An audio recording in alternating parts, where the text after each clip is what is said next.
setelah transisi pada hari ini. Di pagi yang cerah ini kita tahu bahwa terjadi bencana gempa bumi di Provinsi Satu yang mana ini mendesak kita untuk melakukan sebuah tindakan atau responisi. Kita masuk untuk bagian bagaimana dan siapa yang akan bertindak dalam responisi kali ini. Saya akan memaparkan sedikit dulu gambaran terkait apa yang sudah terjadi di lokasi bencana. Jadi di Provinsi Satu ini sudah terjadi gempa bumi di mana berskala 7,2 skala Richter yang melibatkan 3 kota yang terdampak. Jadi Gubernur juga sudah menetapkan status tanggap darurat selama 14 hari, di mana pemerintah dan lembaga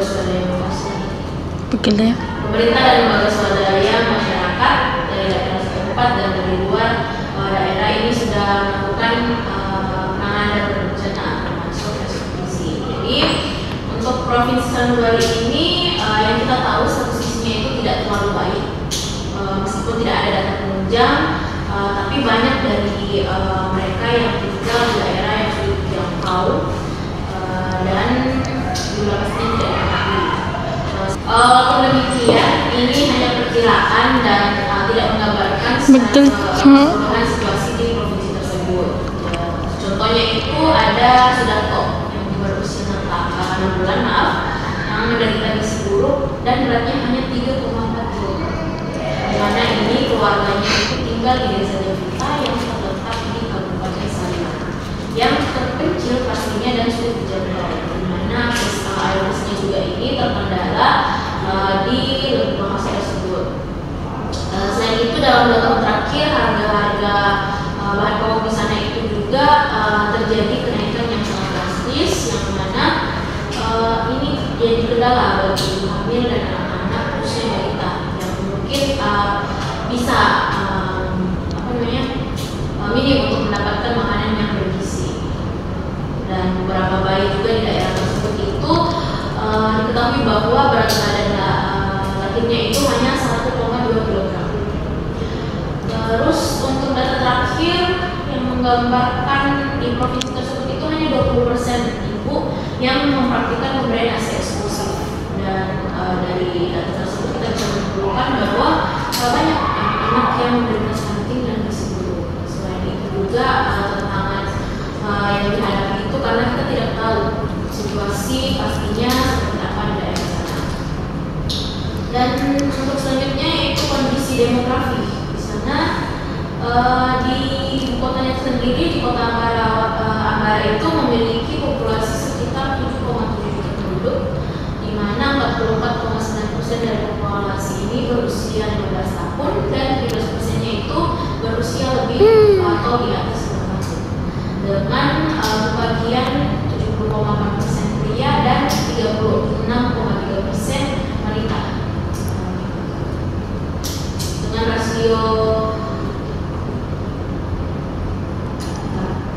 rasio pendidikan hanya 1/4 perempuan atau 24% yang bisa membaca atau melek huruf. Oke, untuk persingkat waktu ini akan saya bagikan gambar kasusnya.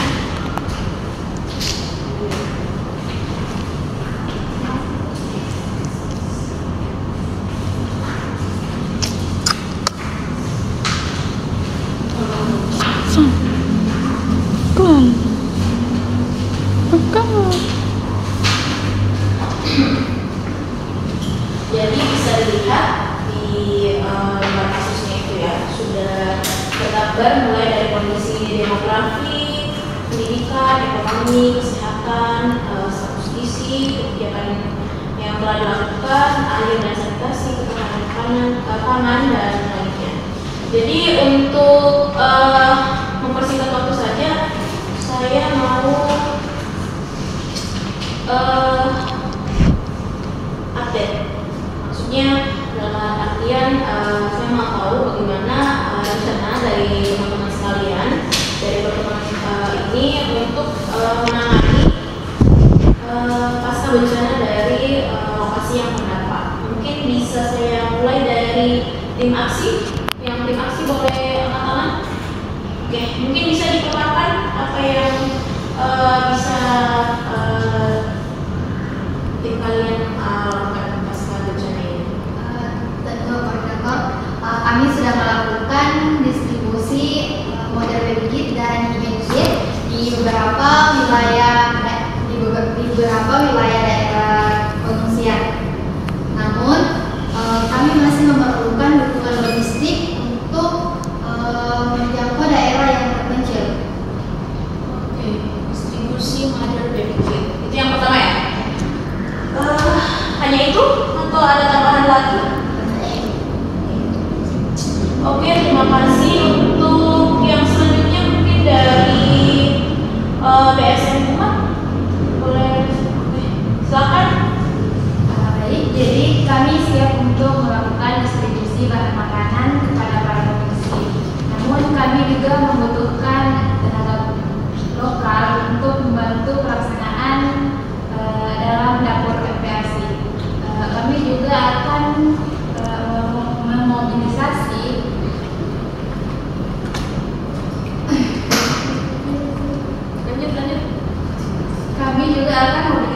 konsentrasi ke lokasi-lokasi yang membutuhkan.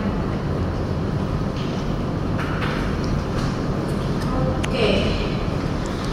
Untuk dari tim aksi dan tim BSM, apakah ada tantangan atau kesulitan untuk menjalankan yang telah direncanakan? Tidak ada. Kalau begitu kita langsung lanjut ke perwakilan Persadi mungkin. Oke, silakan. Baik, dari Persadi sendiri ini kami memiliki konselor yang siap untuk dimobilisasi ke pengungsian. Nah, namun jumlahnya itu terbatas karena sebagian besar juga terdampak bencana. Nah, kami butuh arahan mengenai lokasi prioritas untuk pendampingan tata laksana di situ. Berarti ini terbatas di lokasi ya. Jadi untuk menangani keterbatasan ini, kira-kira dari teman-teman ada mungkin yang bisa menawarkan solusi? Karena untuk mengakses lokasi memang seperti yang kita ketahui bahwa di Pulau Sanubari ini sulit untuk bisa kita akses. Menurut saya lebih ke memprioritaskan dulu mana lokasi yang memang lebih parah, lebih membutuhkan. Jadi kita prioritaskan dulu lokasi tersebut, baru kita mencari solusi lain untuk lokasi-lokasi lainnya. Baik, untuk lokasinya mungkin kita lanjutkan kembali. Kita lanjut dulu ke perwakilan dari dompet bencana, bisa dipaparkan.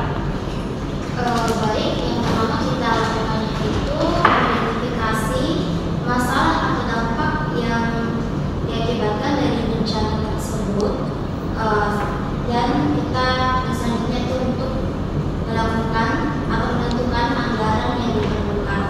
Selanjutnya yaitu ada perencanaan dari tim kami, yaitu melakukan pengumpulan dana dengan mengadakan acara dan kampanye untuk mengumpulkan dana dari masyarakat serta bekerja sama dengan beberapa donatur.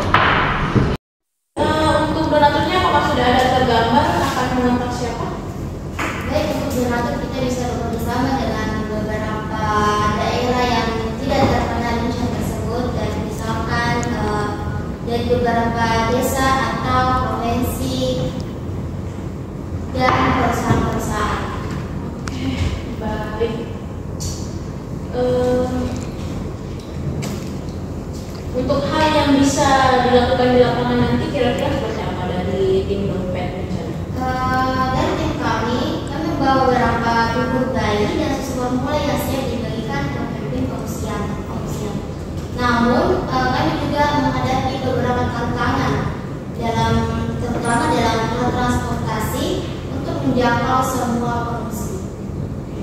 Berarti untuk tantangan dari dompet tadi transportasi, dan untuk dari Persadi lokasi. Next kita berlanjut ke tim gerak cepat dari utusan Kemenkes, mungkin bisa dipaparkan. Baik, jadi dari kami itu, jadi kami sedang memobilisasi PMT untuk ibu hamil itu sebanyak 2,21 ton dan PMT balita juga sebanyak 3 ton ke daerah terdampak kan. Terus kami juga perlu memastikan bahwa distribusi ini tidak terhambat oleh masalah logistik tentunya. Jadi dari tim gerak cepat Kemenkes hanya akan memberikan intervensi terkait penanganan tambahan untuk Ibu hamil dan balita. Oke, untuk tantangannya tadi dari tim gerak cepat mungkin ada tantangan atau bagaimana dalam penyaluran PMT-nya? Yang distribusi sih. Distribusi.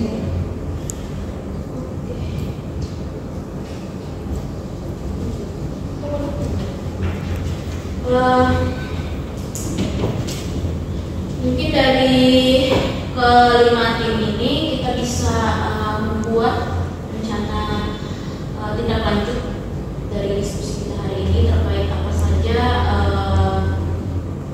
kira-kira yang harus dilakukan di lapangan.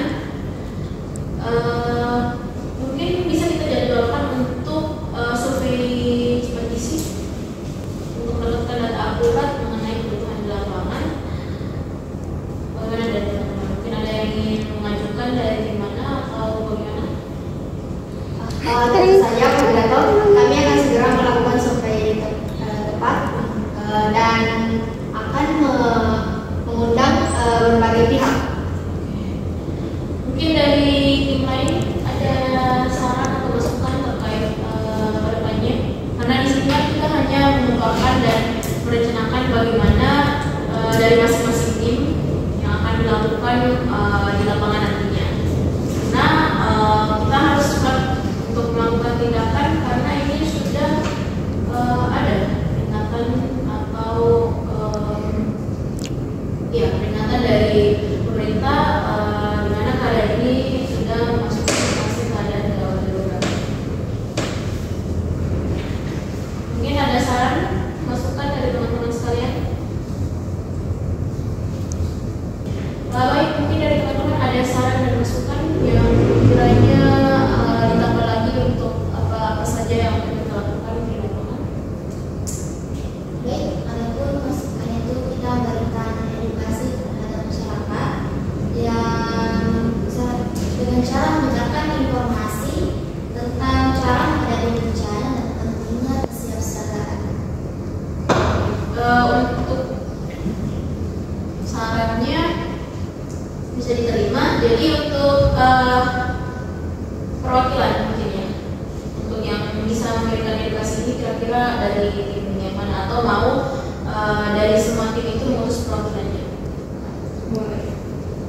Berarti masing-masing tim mulai dari tim Kemenkes, Mensagi, tim aksi, tim bencana, dan PSM bisa memutus 1 atau 2 orang yang bisa melakukan edukasi kepada masyarakat yang sudah terdampak bencana di pengungsian. Bisa disepakati? Silakan. Baik, masih ada lagi saran atau masukan mungkin? Rasanya pun. Baik, kalau sudah tidak ada saran dan masukan, kita akhiri pertemuan pada hari ini.